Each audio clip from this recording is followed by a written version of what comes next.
Olá, eu sou a Birinha Odara e eu gostaria de falar com vocês sobre 2 episódios que aconteceram nessas 2 últimas semanas a respeito do comportamento estrutural que a branquitude ocupa e exerce dentro do jornalismo.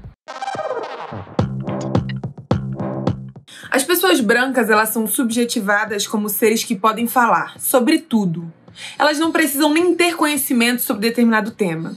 Inclusive, quando a gente está falando de questão racial, a gente está falando de um país em que o letramento, a educação básica, não passa por um conhecimento das questões raciais que atravessam a nossa sociedade. Então as pessoas no nosso país, elas podem ser PhD em qualquer assunto, sem ter lido nenhuma página sobre questão racial, sem entender nem que de longe um pouco sobre como funciona o racismo. O racismo se apresenta como se ele fosse um assunto em que todas as pessoas pudessem meter o bedelho, né?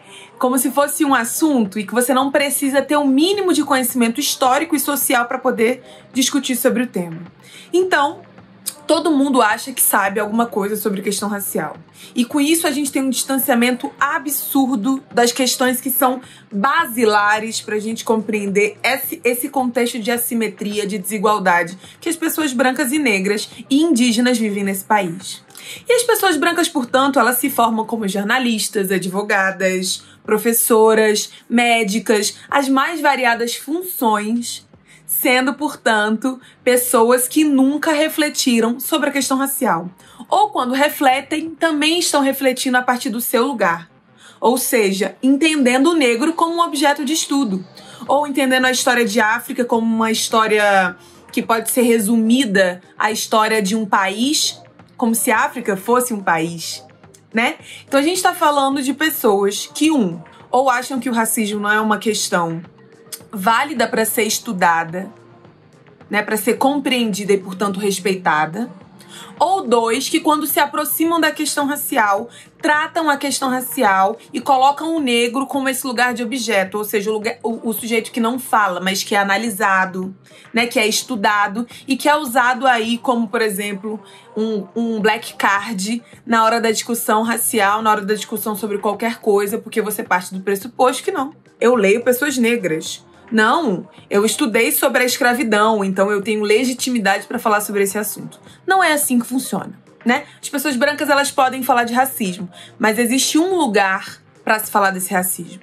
Não é interferindo nas experiências que as pessoas negras têm, tanto de sentir o racismo e de resistir ao racismo, quanto as maneiras variadas que a gente tem, por exemplo, de responder a esse racismo. As pessoas brancas não podem mexer nisso. Falem do seu lugar.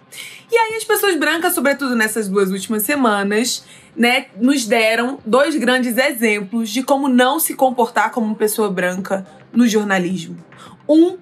Criando narrativas e dizendo que uma pessoa negra da diáspora deve fazer com os elementos que ela considera que são importantes para a sua negritude.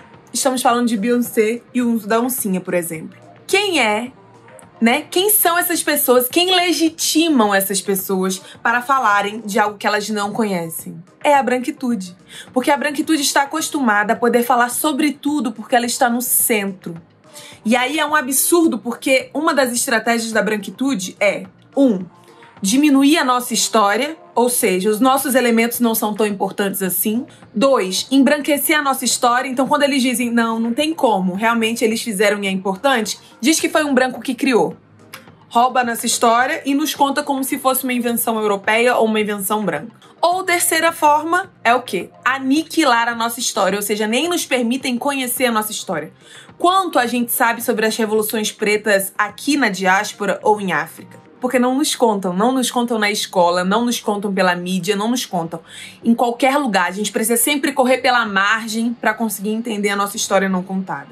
E um outro exemplo disso também, que corrobora, que confirma o lugar da branquitude, que é um lugar estrutural, de aniquilamento, de silenciamento das pessoas negras, é o fato de que jornalistas aqui do Sudeste se sentem confortáveis para olhar para um elemento como o prato e a faca, utilizado como uma tecnologia sonora, né? Na Bahia, sobretudo no Recôncavo Baiano e em alguns lugares do Rio de Janeiro, é lido como um elemento cômico caseiro. Não existe respeito respeito às nossas referências culturais. E sabe por quê? Porque as pessoas brancas que têm direito de voz nesse país estão acostumadas a falar do que elas quiserem, do tema que elas quiserem, e sobretudo quando é alguma coisa atravessada pela questão racial, elas acham que também podem supor. Afinal, questão racial não é uma questão importante nesse país. E por isso nós vamos ter pessoas estudadas, letradas e educadas com dinheiro que não sabem, não compreendem e nem se pretendem compreender toda essa complexidade do racismo, entender qual lugar que, de fato, elas ocupam nessa relação de desigualdade e de violência racial.